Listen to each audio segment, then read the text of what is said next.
20वीं सदी के मध्य में वैश्विक युद्ध एक औद्योगिक मशीन बन गया था। ये इस्पात, यूरेनियम और पूर्ण लामबंदी का युग था, जहां व्यक्तिगत मानवीय भूमिका पूरी तरह से आधुनिक तकनीक के विशाल निरपेक्ष इंजनों में समा गई थी। फिर भी इस सर्वव्यापी युद्ध के माहौल में एक व्यक्ति ने अपने अभियान के लिए बीते युग के हथियारों को चुनने का फैसला किया। मध्यकालीन ब्रॉडस्वॉर्ड, स्पेनिश यू से बनी लंबी धनुष और स्कॉटिश बैकपाइप्स के साथ सुसज्जित इस सैनिक ने न केवल आधुनिक सैन्य सिद्धांतों को बल्कि मानवीय कल्पना की सीमाओं को भी चुनौती दी। उनका नाम था lieutenant colonel John Malcolm Thorpe Fleming Churchill. इतिहास उन्हें बस मैड जैक के नाम से जानता है। ये वो व्यक्ति था जिसने मानव इतिहास के सबसे घातक संघर्ष को देखा और तय किया कि उसका तरीका मध्य युग का होगा। जैक चर्चिल का अजीबोगरीब रास्ता बहुत पहले शुरू हो गया था, जब दुनिया 1929 में आग की लपटों में घिरी भी नहीं थी। 1926 में रॉयल मिलिट्री कॉलेज सैंडहर्स्ट से स्नातक होने के बाद उन्हें मैनचेस्टर रेजिमेंट में कमीशन मिला और बर्मा भेजा गया। यहीं पर उनके रोमांच के लिए असीमित भूख का असली रूप सामने आया। उन्होंने एक जेनिथ मोटरसाइकिल पर भारत के बीहड़ इलाकों में 1500 मील से ज्यादा की यात्रा की, जो तभी रुकी जब वे सीधे एक जल भैंस से टकरा गए। बर्मा में रहते हुए उन्होंने कैमरून हाईलैंडर्स के पाइप मेजर से बैकपाइप बजाना सीखा, जो आमतौर पर स्कॉट्स के लिए आरक्षित एक वाद्य यंत्र था, और उसमें महारत हासिल कर ली। 1936 तक जब उन्हें शांतिकाल की सैन्य जिंदगी बहुत नीरस लगी तो उन्होंने सेना से इस्तीफा दे दिया। अगले 3 वर्षों तक उन्होंने पुरुष मॉडल के रूप में काम किया, अखबारों का संपादन किया और फिल्मों में एक्स्ट्रा के तौर पर अभिनय किया, जिसमें उन्होंने द थीफ ऑफ बगदाद जैसी क्लासिक फिल्मों में अपनी शारीरिक क्षमता का प्रदर्शन किया। एक माहिर तीरंदाज के रूप में उन्होंने 1929 में ओस्लो में आयोजित वर्ल्ड आर्चरी चैंपियनशिप में ग्रेट ब्रिटेन का प्रतिनिधित्व भी किया। लेकिन शांति केवल एक छोटा सा विराम थी। जब नाजी जर्मनी ने पोलैंड पर हमला किया तो जैक को फिर से सक्रिय ड्यूटी पर बुला लिया गया। मई 1940 तक ब्रिटिश एक्सपेडिशनरी फोर्स फ्रांसीसी तट की ओर एक विनाशकारी लड़ाई में पीछे हट रही थी। जब ले पिनेट नामक फ्रांसीसी गांव की रक्षा के दौरान हालात बेहद गंभीर हो गए, तब चर्चिल की असामान्य युद्ध शैली की असली परीक्षा हुई। अपने आदमियों के साथ गांव के एक मचान में तैनात होकर चर्चिल ने एक आने वाली जर्मन पेट्रोल पर घात लगाने की तैयारी की। उन्होंने चुपचाप एक भारी कांटेदार लंबी धनुष की तीर को पीछे खींचा। धनुष की डोरी गुल गई। एक पल बाद ही एक जर्मन सार्जेंट के सीने में तीर जा धंसा और वो तुरंत मारा गया। ये द्वितीय विश्व युद्ध के दौरान किसी ब्रिटिश सैनिक द्वारा दर्ज की गई एकमात्र लंबी धनुष से की गई हत्या है, जो स्वचालित हथियारों की गर्जना के बीच मध्ययुगीन घातकता का अद्भुत प्रदर्शन थी।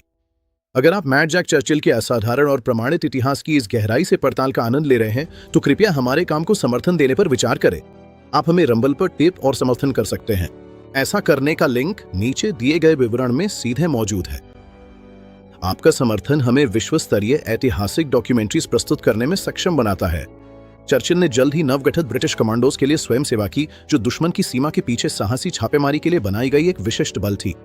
दिसंबर 1941 में ऑपरेशन आर्चरी के दौरान वॉक्सोए, नॉर्वे में जैक नंबर 3 कमांडो के दूसरे कमांडर थे। जब उनके लैंडिंग क्राफ्ट का रैंप बर्फीले बाल्टिक पानी में गिरा तो जैक ने राइफल लेकर हमला नहीं किया। इसके बजाय वो नाव के आगे खड़े होकर अपनी बैकपाइप पर मार्च ऑफ द कैमरन मैन बजा रहे थे। इसके बाद उन्होंने एक ग्रेनेड फेंका और अपनी ब्रॉडस्वॉर्ड निकाल ली और अपने आदमियों का नेतृत्व करते हुए लड़ाई के बीच में घुस गए। चर्चिल के लिए बास्केट हिल्टेड ब्रॉडस्वॉर्ड एक अधिकारी की वर्दी का अनिवार्य हिस्सा थी। उन्होंने प्रसिद्ध रूप से कहा था कि जो भी अधिकारी अपनी तलवार के बिना युद्ध में जाता है, वो सही ढंग से तैयार नहीं है। जुलाई 1943 में सालेर्नो लैंडिंग के दौरान उन्होंने साबित कर दिया कि ये कोई खोखला दावा नहीं था। सिर्फ अपनी ब्रॉड स्वॉर्ड से लैस होकर वे इटली की रात के अंधेरे में चुपचाप घुस गए और जर्मनों के कब्जे वाले इलाके में प्रवेश कर गए। अंधेरे का फायदा उठाते हुए और अपनी जबरदस्त मानसिक दबदबे के साथ उन्होंने खुद 42 जर्मन सैनिकों और एक मोटार दल को पकड़ लिया और तलवार की नोक पर उन्हें ब्रिटिश लाइनों तक ले गए। 1944 तक चर्चिल युगोस्लाविया में थे, जहां वे एड्रियाटिक द्वीप ब्रांच पर टीटो के पक्षपाती लड़ाकों की मदद कर रहे थे। कमांडो और पक्षपाती लड़ाकों की संयुक्त टुकड़ी का नेतृत्व करते हुए उन्होंने एक भारी किलेबंद जर्मन पहाड़ी ठिकाने पर हमला किया, लेकिन यह हमला विनाशकारी साबित। जर्मन मोर्टार की भीषण बमबारी के बीच जैक की पूरी टुकड़ी या तो मारी गई या घायल हो गई। पूरी तरह अकेले, बिना गोला बारूद के और निश्चित मौत या गिरफ्तारी का सामना करते हुए जैक धुएं के बीच बैठ गए। उन्होंने अपनी बैकपाइप पर will you know come back again बजाना शुरू कर दिया। एक जर्मन ग्रेनेड पास में फटा, जिससे वे बेहोश हो गए। जब वे जागे तो वे युद्धबंदी थे और अंततः उन्हें उच्च सुरक्षा वाले सैक्सनहाउजन कंसंट्रेशन कैंप में भेज दिया गया। लेकिन पत्थर की दीवारें और कांटेदार तार जैक जैसे इंसान को रोक नहीं सकते थे। उन्होंने जल्दी ही तार के नीचे खुदी हुई सुरंग से रेंग कर भागने की कोशिश की, लेकिन बाल्टिक तट के पास फिर से पकड़ लिए गए। ऑस्ट्रिया के कैंप में स्थानांतरित किए जाने के बाद जैक ने एक और मौका तब पकड़ा जब कैंप की फ्लडलाइट्स फेल हो गईं। वो बस रात के अंधेरे में चुपचाप निकल गए। जंगली सब्जियों पर गुजारा करते हुए, जिन्हें उन्होंने टिन के डिब्बे में पकाया था, वे बर्फ से ढके कठिन आल्प्स पर्वतों को पार कर गए।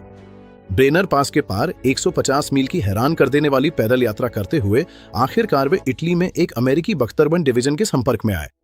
ये चैनल पूरी तरह आप जैसे दर्शकों पर निर्भर है ताकि इतिहास को इतनी सटीकता और गहराई के साथ जीवित रखा जा सके।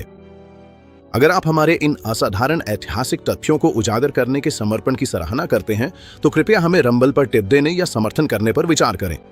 आप नीचे दिए गए विवरण में सीधा लिंक पा सकते हैं। युद्ध के बाद भी जैक की प्रसिद्ध सनक फीकी नहीं पड़ी। वे पहले व्यक्ति बने जिन्होंने खुद के डिजाइन किए हुए बोट पर रिवर सेवन की 5 फुट ऊंची ज्वारीय लहर पर सर्फिंग की। 1948 में जब वे फिलिस्तीन में सैनिक थे, उन्होंने बहादुरी से एक मेडिकल काफिले के बचाव का समन्वय किया और गोलियों की बौछार में सैकड़ों लोगों की जान बचाई। जैक चर्चिल का निधन 1996 में हुआ और वे अपने पीछे एक ऐसी विरासत छोड़ गए जो आधुनिक युद्ध की सीमाओं को चुनौती देती है। वो मशीनों की दुनिया में आखिरी सच्चे घुमक्कड़ योद्धा थे, एक ऐसा इंसान जिसने साबित कर दिया कि कभी-कभी मानव आत्मा ही सबसे प्रबल हथियार होती है।